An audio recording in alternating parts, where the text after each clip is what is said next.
Have you ever seen that movie, Lost in Translation? Well, if you haven't, you probably should. It's an amazing movie. But today we're going to talk about what's lost in photo translation. You're listening to the Master Your Lens podcast, episode 124. Hey, John Lee Dumas here, the founder and host of EO Fire, and welcome to the Master Your Lens podcast, the photography podcast dedicated to sharing inspiring stories, technical tips, and powerful secrets to help you become a better photographer. And now, your host, Matthew Jordan Smith. Hello, Photography Nation. How are you doing today? It's July 17th, 2019. If you are hearing this on the date it comes out. We are halfway through July. The summer always flies by. But this year's a little different. Normally, the hottest season to be in Japan is July and August. It can be blazing hot. But this July has been very different. It's been exceptionally cool. Very odd for this part of the world. And speaking of this part of the world, I have been trying to learn Japanese ever since I've moved to Japan, now almost 3 years ago. To be honest, I haven't been taking any formal Japanese lessons, partly because of my travel schedule. Almost every month, I'm flying to America. But this month marks the first month when I will not travel. And I must say, it actually feels good. So it gives me more time to practice and practice using what I've learned. It's one thing to learn it. It's something else to use it in a real situation. I've had a lot of friends visit Japan this month and more on the way. And one friend was trying to use Google Translate, but with Japanese. Google Translate will get you in trouble. There are many things that just don't translate. The actual meaning gets lost in translation. In the world of photography, I have been seeing the same thing. But the odd thing is, many people don't even notice. When it comes to photography, there are things being lost in translation. And today, we're going to dive into this deeply. But before we do that, I want to give a shout out to all the new photographers out there. Recently, I've met a lot of brand new photographers, people going into the world of photography for the first time and having a lot of fun. I love hearing and seeing that excitement as people begin the journey into this amazing medium. It's a great feeling when you discover your passion. So to all the new photographers out there, like the Zen Project in Melbourne, Australia, welcome to this crazy world of photography. Never stop shooting the things you love. One thing I wished somebody had told me at the very beginning of my photography career is that I should always focus on what I love to shoot, not just shoot everything. It does make a big difference early on when you find your photography passion. We always hear people say, shoot what you love. And I can truly tell you, it does make a difference when you are shooting what you are passionate about. It comes across in the pictures. You can feel it. And people who are viewing your images, they can feel it too. So if you're brand new into the world of photography, or if you've been doing it for a long time, remember, the power in focusing on what you love to shoot will give you more recognition, more fame, and you'll make more money. So don't try to do everything. Don't focus on money first. Focus on what you love. It will make a difference. The other thing that will make a difference is continuing to practice and train yourself. Last week, On episode 123 of the Master Your Lens podcast, I asked you to go out and do an exercise. And hopefully, many of you did. This is practicing to make you a better photographer. If you missed episode 123, please go back and listen to that episode. At the end, there's an exercise for you. If you did it, fantastic. If you haven't, definitely go back, listen to the episode, and do the exercise. It will make you become a better photographer. It will help you to see things differently, to become more aware in every situation. The assignment was to go out and simply look for anything red. It could be a person wearing red, or a red stop sign, or anything that was red, but to focus on shooting for one day, the color red. It sounds simple, but this exercise is great. We all need to sharpen our skills and our eye all the time. And little exercises like this can definitely help. All right, so today we're going to focus on lost in photography translation. And maybe you're wondering, Matthew, what are you talking about? What's lost in the world of photography in terms of translation? Well, once upon a time, the entire world was shooting film, and then we transitioned into digital photography. Now, this was a huge leap forward for the world of photography. But did we lose something in that evolution? In one area where this has made a profound difference is in the world of photography competitions. You see, once upon a time, when you entered a photo contest, you had to print an image and send that image in. So the judges were looking at a print. They could see quality. They could see craftsmanship. They could see the subtleties that are often lost when it's just on a screen. Today, many contests or photo competitions require that you only send a picture in online, a digital image, and they view the work on a screen the way many of us do every single day, on a monitor, on a device. And because it is so common today, many of us have no idea what's lost in that translation from the physical to digital. Is there a difference? Well, years ago, I went to see two exhibits. This was in San Diego, California. At the time, I'd gone to see one exhibit in particular. It was touted as being the world exhibit of fine art photography. I saw the ad online. The pictures looked amazing online. And then I went to the exhibit. And to be honest, I was underwhelmed.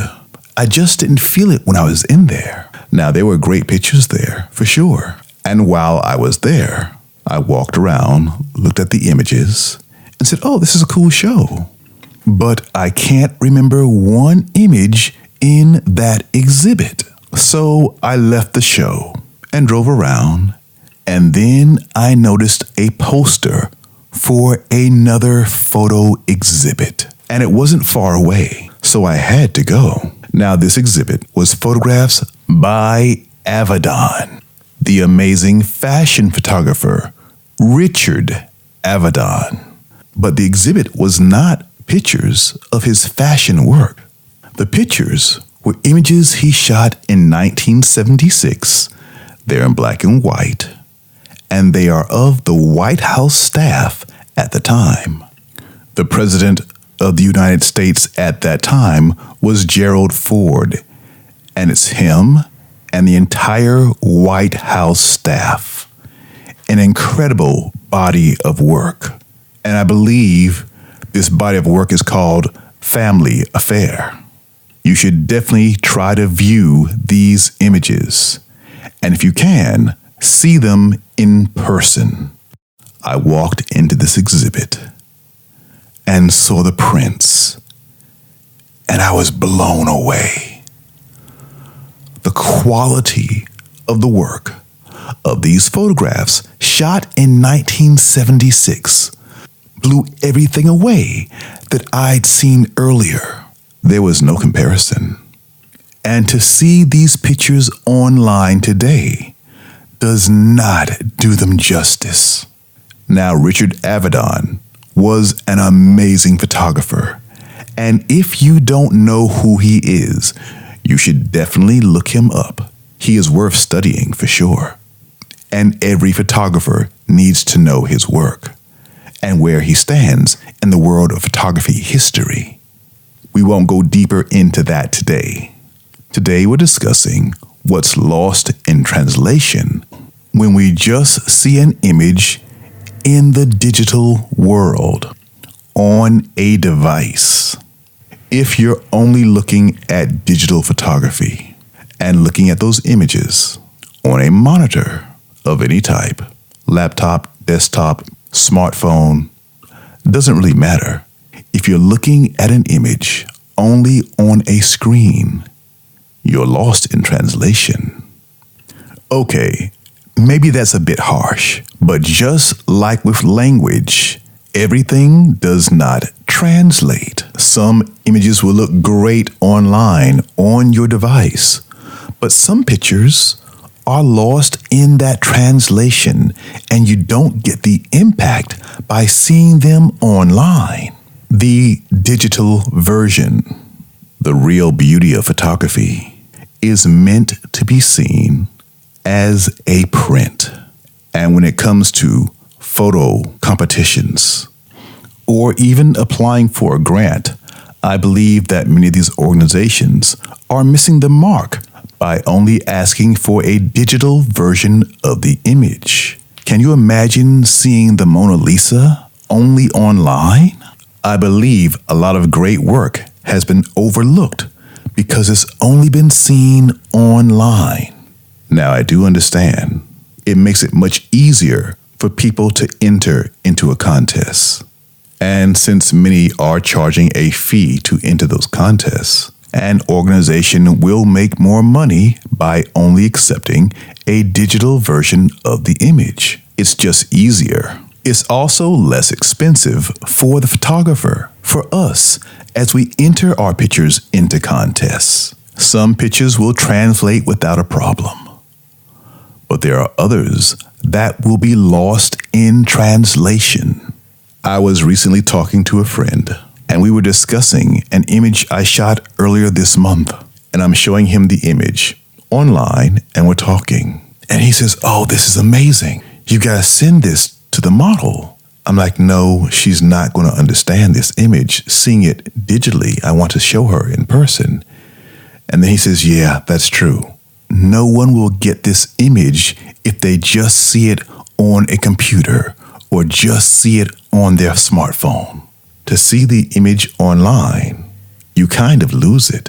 You can't see the beauty. You can't see the scale because, number one, it's inside of a box of some type, a digital box, the one we all look at every single day. And more, most of us are looking at a smartphone, a small device. You lose the beauty of scale. You lose the subtlety of the image. It's lost in translation. So I told my friend, no, I have to show her in person so she can see it the way it's meant to be seen. Now, there are a lot of pictures that look amazing on our devices today. The pictures can reach a lot more people than they would if they were only being seen in the traditional manner. But what has more impact, quality or quantity? Think about which one is more important to you, being seen by a lot of people or having more of an impact with less people. If you are looking to enter into a contest, or if you're applying for a grant, Look for the ones that want you to send an actual physical example of your work. I know it's a lot more work to print your images, to put them on paper, to sign them if you are signing your pictures, to select the right paper. And yes, that does make a huge difference. Then carefully pack and send your image. It's a lot of work, and there's the expense of doing that. But you gain so much more when people can see your picture in person, in reality.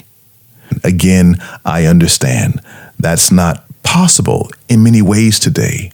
The whole world can't go to a certain location and see a printed version of your pictures. Even many of the fine art photography sites or art sites sell pictures online. But there's nothing like being there and seeing the image in reality. So if you want to make a strong impact, print your images. Show your images. It's one thing when people love what they see online. It's another thing altogether when they walk into a space, be it a gallery or an exhibit of any type. It can really have a profound impact on the viewer. Today's podcast is a short one, but I hope this message resonates with you and pushes you to print your best images. Even photographers are astonished when they see their own work printed. There are some things you just won't get on a screen. The real beauty, especially if it's your fine artwork, it needs to be printed. And if you're new to photography, or if you've been doing this for a long time and you haven't printed your work in a long time, before the end of the summer, I'd love for you to get out there and print your work and try to get a photo exhibit. Maybe it could be your own show. Maybe it's a group show. Whatever the case, print your work. A lot of great photographers have been discovered by having their work displayed. Don't get lost in translation. Show your work in as many ways as possible. All right, Photography Nation, that's going to do it for this week's episode of the Master Your Lens podcast. Next week, we're diving into a photography tool that you may not be using, the Sekonic C800 Color Meter. In last week's episode, I asked you to go out and shoot the color red. But under some lighting conditions, how do you know if you can capture true red? Come back next week as we dive into using the Sekonic C800 Color Meter. Oh, and do yourself a favor. Subscribe right now to the podcast so you don't miss any episodes ever. The Master Your Lens podcast comes out every single week, except for the month of August, which is quickly approaching. We will be taking a break for the month of August and coming back in September with a new season of the Master Your Lens podcast. But more on that later. But for now, I want to thank you for being here today on the Master Your Lens podcast. Always dream big. Bye for now.